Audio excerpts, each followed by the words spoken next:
मैं आता हूँ तेरे पास, प्रभु यीशु मेरे मसीह, मेरे पापों के लिए ही उधार दे मसीह।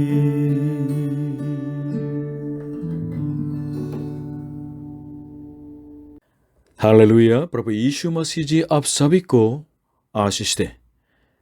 विश्वास के बिना हम परमेश्वर को प्रसन्न नहीं कर सकते। जो परमेश्वर के पास आते हैं उनको जरूर विश्वास करना है कि परमेश्वर है और अपने पास आने वालों को सचमुच में प्रतिफल देने वाले परमेश्वर हैं। इब्रानियों की 11:6 में लिखा है।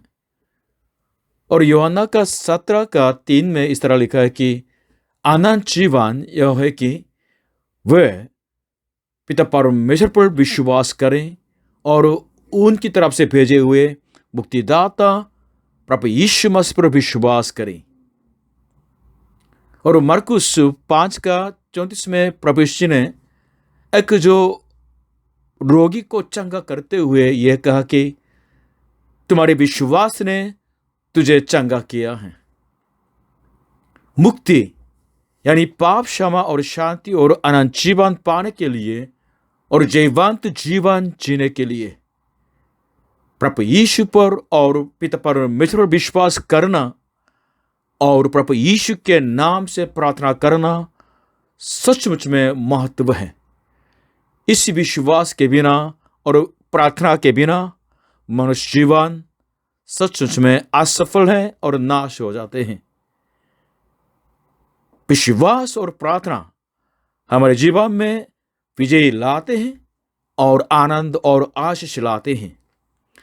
आज हम बाइबल के एक घटना के द्वारा विश्वास और प्रार्थना के महत्व के बारे में हम पहले समझना चाहते हैं और इन दो आत्मिक सिद्धांतों को हमारे जयवंत जीवन के खंबे बना के हम सचमुच में धन्य जीवन जीना चाहते हैं।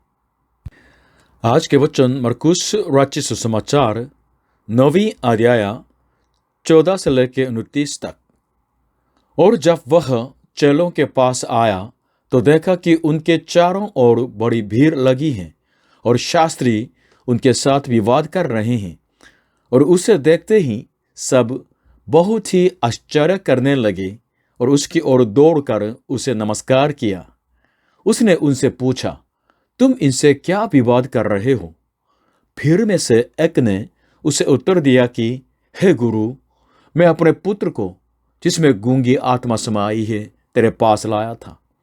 जहाँ कहीं वह उसे पकारती है वहीं पटक देती है और वह मुंह में फैन भर लाता और दांत पीसता और सूखता जाता है।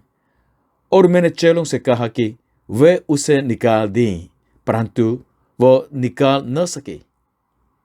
यह सुनकर उसने उनसे उत्तर दे के कहा कि हे अविश्वासी लोगों, मैं कब तक तुम्हारे साथ रहूंगा और कब तक तुम्हारी सहूंगा? उसे मेरे पास लाओ। तब वे उसे उसके पास ले आए और जब उसने उसे देखा तो उस आत्मा ने तुरंत उसे मरोड़ा और वह भूमि पर गिरा और मुंह से फैन बहते हुए लौटने लगा। उसने उसके पिता से पूछा, इसकी यह दशा कब से है? उसने कहा, बचपन से। उसने इसे नाश करने के लिए कभी आग और कभी पानी में गिराया, परंतु यदि तू कुछ कर सके तो हम पर तरस खाकर हमारा उपकार कर। यीशु ने उससे कहा, यदि तू कर सकता है, ये क्या बात है? विश्वास करने वाले के लिए सब कुछ हो सकता है। लड़के के पिता ने तुरंत गिड़गिड़ा कर कहा, हे प्रभु, मैं विश्वास करता हूं, मेरे अविश्वास का उपाय कर। जब यीशु ने देखा कि लोग दौड़कर भीड़ लगा रहे हैं तो उसने अशुद्ध आत्मा को यह कहकर डांटा कि हे गूंगी और बहिरी आत्मा, मैं तुझे आज्ञा देता हूं, उसमें से निकल आ और उसमें फिर कभी प्रवेश न कर।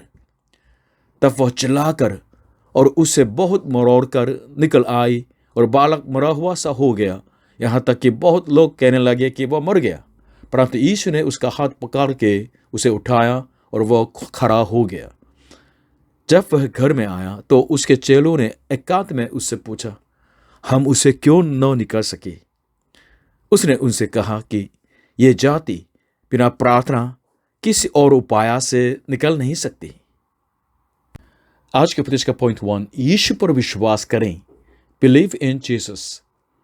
19 पद में यह सुनकर उसने यानी यीशु ने उनसे उत्तर देके कहा कि हे अविश्वासी लोगों, मैं कब तक तुम्हारे साथ रहूंगा और कब तक तुम्हारी सहूंगा? उसे मेरे पास लाओ।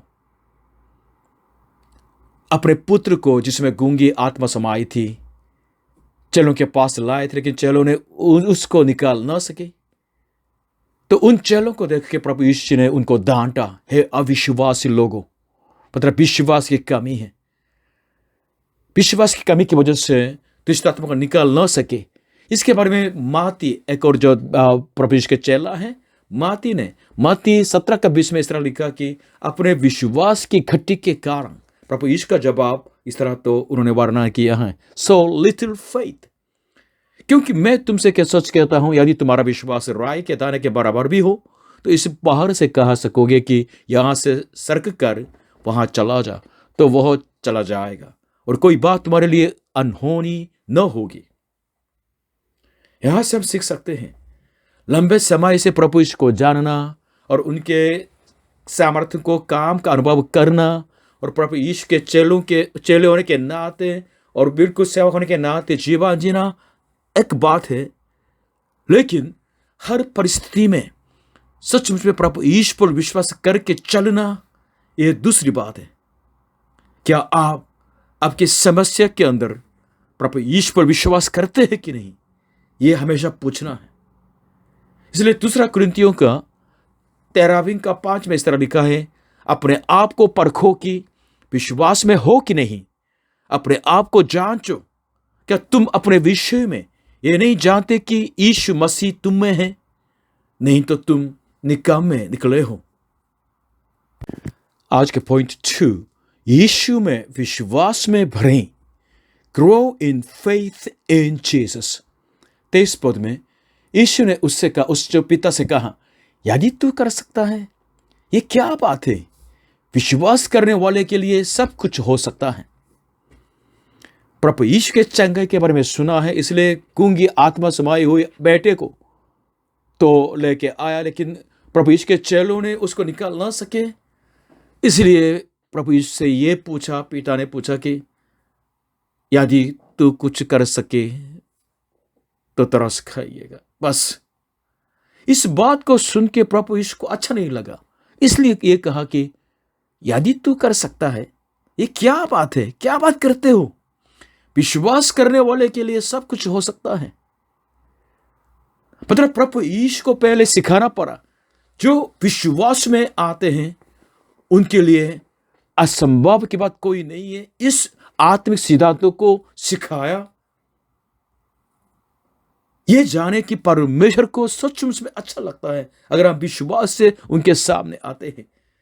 प्रभु यीशु पर विश्वास करने वालों के लिए परमेश्वर चंगाई की जो बिल्कुल आशीष देते हैं, दुष्ट आत्मा निकल जाने की जो आशीष देते हैं, प्रार्थना सुनाई जाती है और परमेश्वर की महानता को, उनकी महिमा को देखने के लिए इस तरह मौका देते हैं। हालेलुया।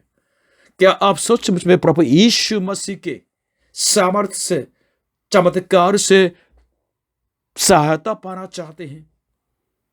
तो प्रभु यीशु पर संपूर्ण दिल से प्रार्थना कीजिए और इस जो पिता जैसे, उस लड़के के पिता जैसे विश्वास की बढ़ोतरी के लिए विनती करनी है।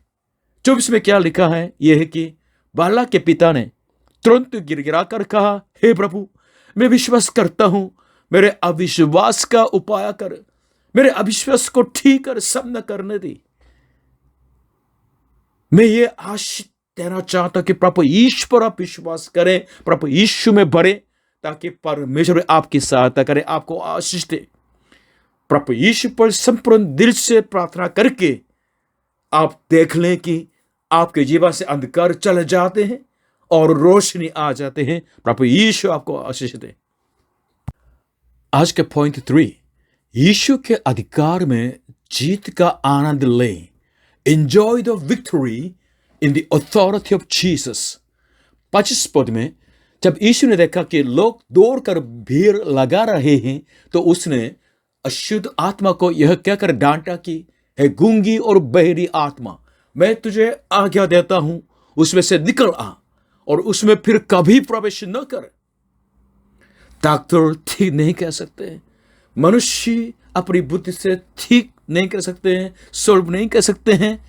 दुष्ट आत्मा की ये समस्या उस बेटे को लेके आए प्रभु यीशु के चरणों में, और उस जो पिता ने, उस बालक के पिता ने ये देखा कि प्रभु यीशु मसीह ही सचमुच में चंगा करने वाले हैं, मुक्त करने वाले हैं, मुक्तिदाता हैं।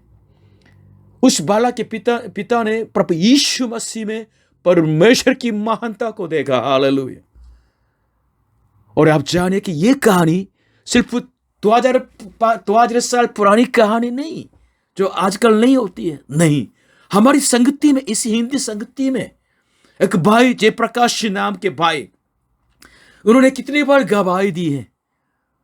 उनके बेटी और बेटा है, तो बेटे के अंदर दुष्ट आत्मा समा गई थी। करीब 3 साल से बहुत परेशान थे, इधर उधर इलाज के लिए क्या नहीं किया, कुछ नहीं हुआ। लेकिन चर्च में आके बाइबल पढ़ने से, 2 जगह बाइबल पढ़ने से दुष्ट आत्मा निकल गई है। Hallelujah, hallelujah. और ये बेटा अभी प्रभु ईश्वर विश्वास करके सचमुच में अभी बिल्कुल यूनिवर्सिटी पर अभी पूरे कर ली है। हालेलुया।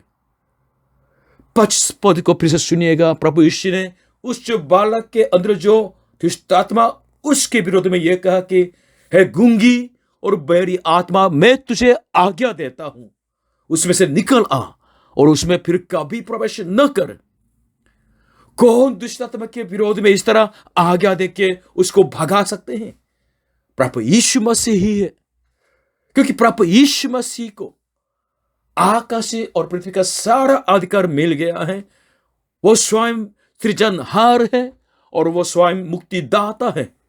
इसलिए प्रभु ईश्वर विश्वास करते हैं, उनके जीवन से अंधकार दूर दूर भाग जाता है। हालेलुया। और प्रभु यीशु उनके अंदर ज्योति बन के आते हैं। हालेलुया। शैतान हो या बिल्कुल दुष्ट आत्माएं हो, प्रभु यीशु के सामने खड़े नहीं हो सकते। ये सब अंधकार की शक्तियां प्रभु यीशु के अधिकार में झुकना पड़ता है, भागना पड़ता है। मेरी विनती यह है कि प्रभु यीशु पर आप विश्वास करें, ताकि आपके जीवन से अंधकार सदा के लिए चला जाए, आप सदा के लिए ज्योति में रहें, ज्योति की संतान बन जाएं। हालेलुया। जो प्रभु यीशु पर विश्वास करते हैं, प्रभु यीशु के सामर्थ्य से, उनके अधिकार से जीने वाले हैं। हालेलुया। एक तस्वीर देखिएगा। अगर आपको लाइट की आवश्यकता होती है, रोशनी की आवश्यकता होती है, तो आपको प्लग तो लगाना पड़ेगा ना। इस तरह प्रभु ईश्वर विश्वास करके विश्वास की प्रार्थना करते हैं तो उनको सामर्थ आ जाते हैं। हालेलुया। 28-29 में इस तरह है, जब वह घर में आया तो उसके चेलों ने एकांत में उससे पूछा, हम उसे क्यों न निकाल सके? उसने उनसे कहा कि ये जाति बिना प्रार्थना किसी और उपाय से निकल नहीं सकती। प्रभु यीशु जी ने शुरू में डांटा था उनके चेलों को, क्योंकि ये दुष्ट आत्मा को नहीं निकल सके। क्योंकि प्रभु यीशु चाहते थे कि उनके चेले दुष्ट आत्मा को बिल्कुल अधिकार से निकाल दें। इसलिए इस हार के बाद प्रभु यीशु के चेले घर में आके प्रभु यीशु से पूछा, हम क्यों फेल हो गए थे? 29 में प्रभु यीशु ने क्या कहा? ये जाति, अंधकार की शक्तियां, दुष्ट आत्माएं बिना प्रार्थना किसी और उपाय से निकल नहीं सकती। प्रार्थना करनी है, सच में प्रार्थना में लगे रहना है। प्रार्थना की कमी महसूस होती है। मैं भी इस वचन को पढ़ के मेरे मन में यह लगा कि मुझे और प्रार्थना करनी है।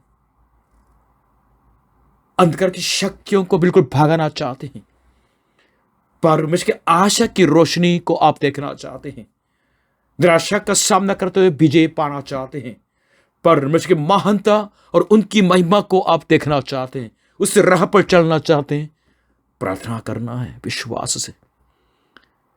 इसलिए यूहन्ना के 14 के 12 से 13 में प्रभु ईश्वर ने वादा भी किया है, हमें आज्ञा भी दी है। मैं तुमसे सच सच कहता हूं कि जो मुझ पर विश्वास रखता है, ये काम जो मैं करता हूं वो भी करेगा, परंतु इनसे भी बड़े काम करेगा, क्योंकि मैं पिता के पास जाता हूं। और जो कुछ तुम मेरे नाम से मांगोगे वही मैं करूंगा कि पुत्र के द्वारा पिता की महिमा हो। हालेलुया। हमेशा प्रभु ईश्वर पर विश्वास करिए और प्रभु ईश्वर के नाम से प्रार्थना करते रहिएगा, ताकि आप निराशा में पड़े हुओं को अंधकार से ज्योति में ला सके, और जो बिल्कुल बुराई पर चलते हैं उनको धार्मिकता की राह पर, पवित्रता की राह पर ले चल सके। जो मृत्यु की राह पर जाते हैं उनको जीवन की राह पर ले आ सके। इस तरह धन्य जीवन, जयवंत जीवन जीने वाले बन जाए। प्रभु यीशु मसीह जी अब सभी को आशीष दे। आमीन।